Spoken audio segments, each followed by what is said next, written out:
Welcome to this small lecture on modeling with ANIMO, part 1. My name is Janine Post and I work at the Department of Developmental Bioengineering at the University of Twente. And this work is done together with Stefano Schifo, who works at the Open University of the Netherlands.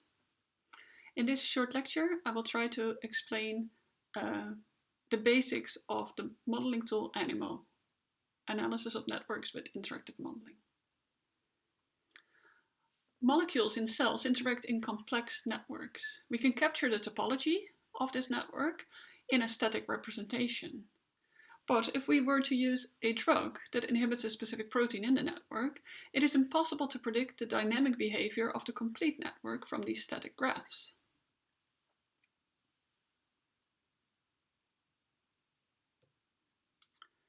The more we know, the less we understand.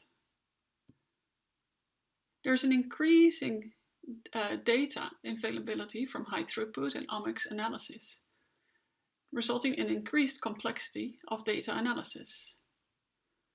However, we have computational tools that can help us with this. To do something about understanding the relevance of the findings, a computer needs instruction. We need a systematic description of our problems. So formal models are needed to understand complex networks.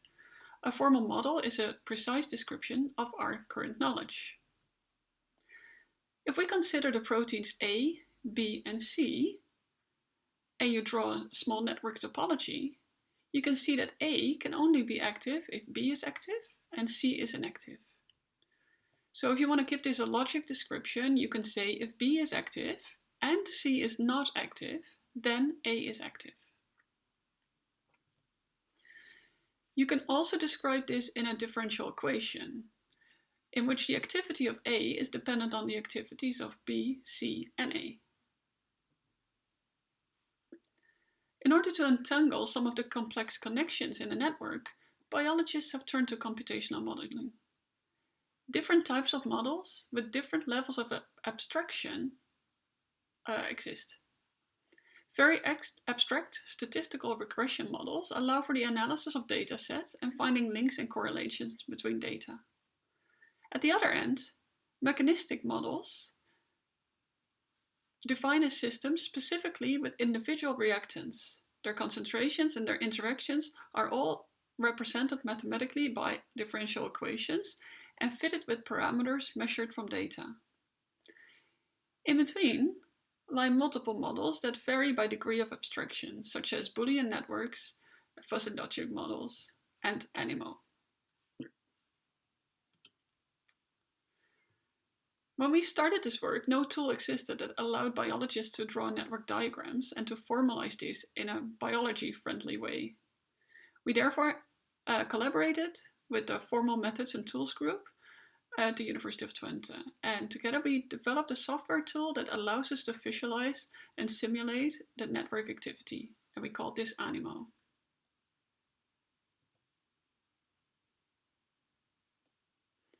In ANIMO, you are able to draw a network topology, just as any biologist is used to, and we can formalize this network by adding activities and interactions between the nodes. ANIMO is unique and it allows us to visualize the network, show a temporal regulation, allows us to integrate many signals, and is specifically used for users with no previous modeling experience and with little background or interest in math. ANIMO is developed in the cytoscape interface and allows you to show network dynamics, so activity in time. The network is activity-based and you can set your activity levels between 0 and 100 or in larger increments as you wish. In our modeling approach, we have a couple of assumptions based on biological data and experience. For example, we assume a reaction to be fast when it is dependent on post-translation modifications or binding of a protein to an enhancer, but slow when protein translation or transcription has to occur. Again, fast for post-translational modifications. And so we actually put kinetic rates to any of these reactions. ANIMO is based on timed automata. A timed automaton model of ERK consists of two locations, inactive ERK and active ERK, and a transition between these locations. The transition will take place when it's possible to synchronize with the corresponding action activate ERK in the MEC automaton.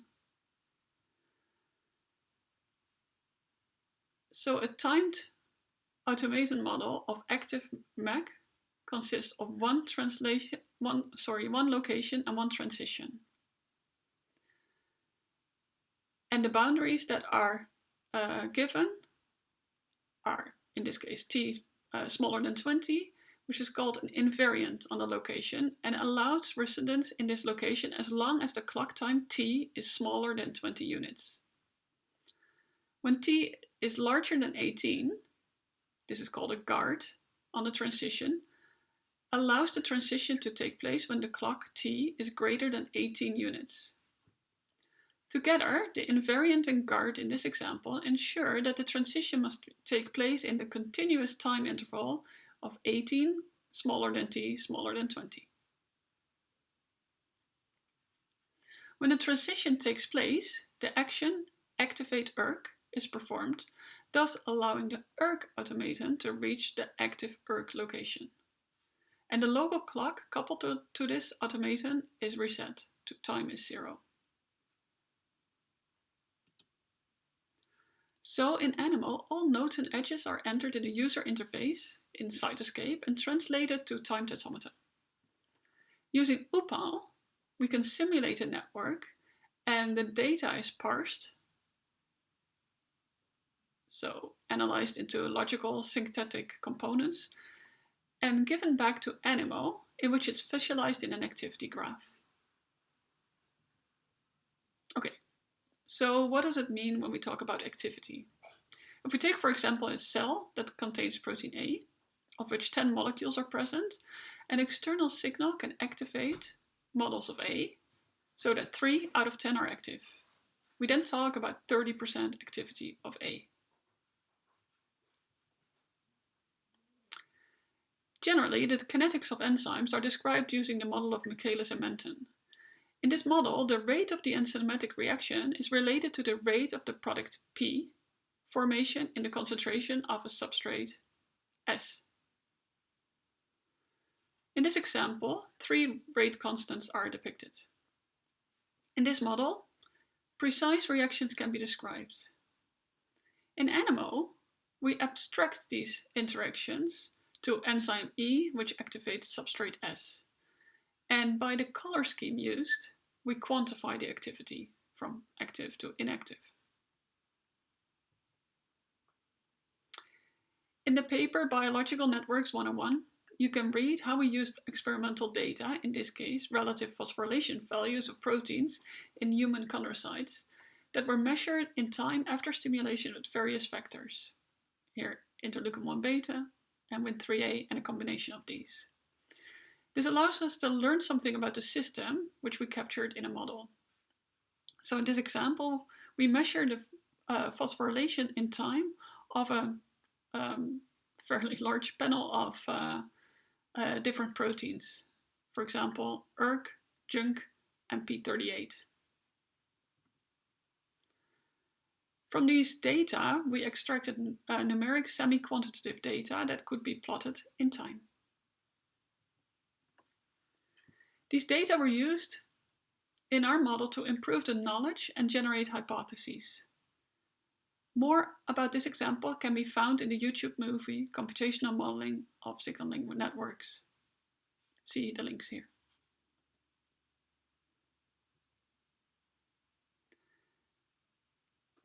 The rest of or how to start with modeling, how you can start modeling using the tool ANIMO, is described in the movie part 2. And if you want to read more about the generation of ANIMO and setting parameters, and give some papers in which ANIMO is used for modeling, you can check these references. Thank you for your attention.